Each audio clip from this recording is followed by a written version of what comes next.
fato de não ter sido incluído no orçamento fez com que o Executivo ficasse à vontade para não acrescentar aquilo, até porque era uma despesa a mais, e o Executivo não tinha nenhum interesse em fazer isso. Então encaminhou o projeto sem essa previsão. Mas tinha uma espécie de compromisso formal que, tão logo fosse concluída a eleição, o presidente da República de então, Lula, se sentaria com o presidente Supremo, que na verdade responde pelos dois projetos. O Ministério Público é vinha auxiliar, nunca entrou fortemente nisso, sempre quem guiou esse processo foi o projeto do Judiciário, que puxava do Ministério Público. E desta vez não será diferente. Então ficou combinado isso. Acontece que o presidente Peluso é um sujeito muito tradicional, com aquela velha mania de liturgia do cargo, combinou com o presidente e achou que o Lula fosse ligar para ele e dizer: olha, presidente, passou a eleição, a minha candidata foi eleita e agora estou te chamando aqui porque eu vou negociar contigo a implementação de 7 bilhões para reestruturar os planos de carreira do Judiciário e do Ministério Público. É muita ingenuidade imaginar um negócio desse. E ficou, por conta disso, aguardando essa ligação que não foi dada. Nem o Lula deu, nem eu daria, nem nenhum de nós daria se tivesse na condição do presidente da República. Criar uma despesa para o seu sucessor, ainda mais sendo o sucessor um aliado que ia dar continuidade ao governo. Então não foi feito isso. Depois da posse da presidente e da greve de vocês, é que o presidente do Supremo fez um contato com a presidente eleita, já empossada, a presidente Dilma, em primeiro lugar pedindo para que não vetasse aquele dispositivo que, por ação de vocês, foi incluído na lei orçamentária do ano passado, para permitir que o Poder Executivo pudesse encaminhar este ano, implementar este ano, parcela daquele plano de carreira. Porque se não tivesse aquela emenda lá, não seria possível sem alteração na LDO. Então aquela emenda diz lá o seguinte: fica autorizado o envio de crédito suplementar para a implementação dos projetos tais e tais, 6613, e o do Ministério Público. Acontece que o Poder Executivo, no último dia para a sanção da Presidência da República, que se soube disso, estava recomendando, fazendo e planejamento, estava recomendando o veto. E então a FENAJUF, Sindijus, que tem base aqui em Brasília, informado nessa hora, é que entraram em campo. O Zé lá do Rio Grande do Sul, o pessoal aqui de Brasília, o Melk, que rapidamente fez contato no Judiciário, no Legislativo e no Executivo, o deputado Policarpo também fez, no sentido de alertar o presidente do que significava aquele veto, que era uma afronta, segunda afronta ao Poder Judiciário, um desrespeito reiterado aos servidores. E então a presidente foi contactada, por intermédio do presidente do Supremo, e também pelas entidades, o próprio ministro Palocci, o Luiz Alberto, como subchefe de assuntos jurídicos de acompanhamento de políticas governamentais da Casa Civil, e então a presidente não vetou esse dispositivo e ficou de sentar, depois de conversar depois com o presidente do Supremo, para definir essa matéria. E até hoje não foi equacionado, porque aí houve aquele anúncio de contingenciamento de 50 bilhões, há risco de retorno da inflação, e o governo está muito preocupado com isso e tem evitado qualquer aumento de despesa de natureza permanente. Tem uma justificação assim muito forte, tanto que suspendeu a realização de concursos e até a nomeação de pessoas de concurso às vésperas de serem nomeadas.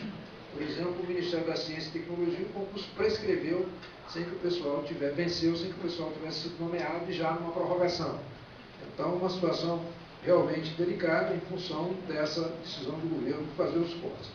De qualquer maneira, há possibilidade ainda de inclusão, de aprovação dos projetos este ano, com o envio do crédito suplementar, que é condição para que isso aconteça. E para isso depende do ministro Supremo. O Policarpo foi designado relator do projeto na Comissão de Finanças e Tributação. Alguém pode levantar um suposto impedimento, mas não há impedimento, porque o benefício é coletivo, ele é para uma carreira, ele está na condição de deputado, mesmo sendo servidor do Poder Judiciário. Porque se ele não pudesse relatar, nenhum integrante do Poder Executivo, funcionário do Poder Executivo que provisoriamente fosse deputado, poderia relatar projeto de iniciativa do Poder Executivo. Então não há esse impedimento. Mas há um que o Policarpo vai ter que fazer, mas também que não compromete. Ele terá que retirar, porque é praxe no parlamento, a emenda que apresentou em relação a esse tema.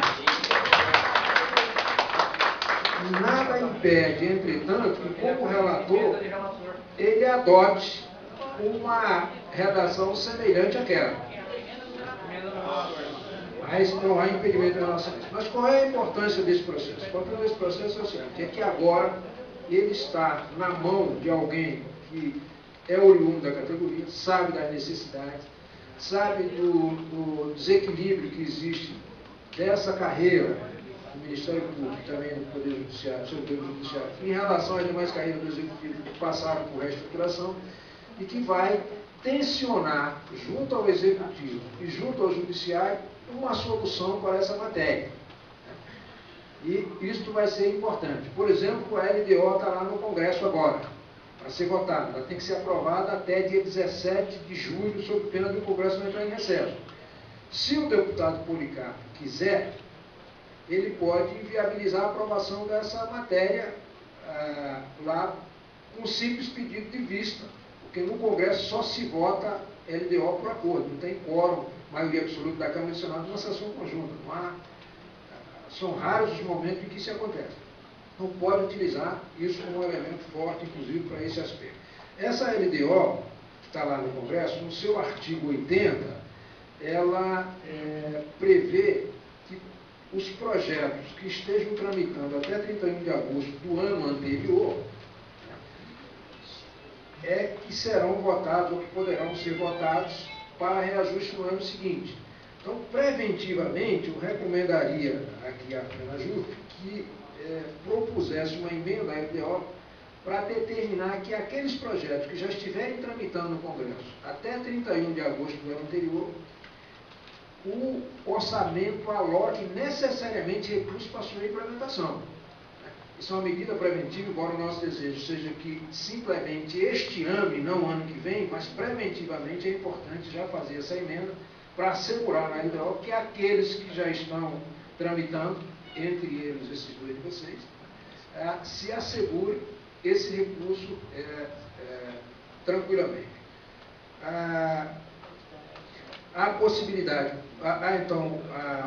uma boa perspectiva desse ponto de vista, de um lado, porque o presidente do Supremo já está numa situação desconfortável, que está havendo greve até de magistrado, e de outro temos um relator que é da carreira e que conhece a matéria. Então, há boa perspectiva de que isso aconteça. Muito provavelmente, o projeto dos magistrados, quando aprovado na Comissão do Trabalho, vai para a Comissão de Finanças, e o Roberto lá provavelmente irá pedir a relatoria para só permitir a liberação dos magistrados quando sair dos servidores, mencionar uma coisa ou outra. Então vai ter elementos, meios, táticas de fazer com que isso efetivamente ande. Ainda, como um elemento que pode ajudar nesse processo, o fato de que o Congresso, pela primeira vez, no projeto de decreto legislativo, ao definir a remuneração dos parlamentares da legislatura seguinte, que isso é constitucional, do presidente da República e do vice, incluiu também a remuneração dos ministros de Estado e definiu que o salário da presidente, do vice, dos parlamentares e dos ministros de Estado seriam correspondentes em valor nominal ao salário do Supremo naquele momento. Se aumentar depois o do Supremo, deles não aumenta automaticamente, para desvincular. Mas, ao fazer isso, excluiu desse reajuste servidores que ocupam cargo de natureza especial, que antes ganhavam até mais do que o ministro, e os DAS 4, 5, 6, que têm uma boa remuneração, que em geral é gente que vem de fora do quadro. Então, no segundo semestre, haverá uma atualização da ordem de 60% a 80% nessas funções gratificadas do Poder Executivo que ficaram defasadas. E que ficou desinteressante para quem é de fora do Executivo e trabalhar lá numa relação em que o secretário executivo é quem toca o Ministério, mas recebe menos da metade do que recebe o ministro.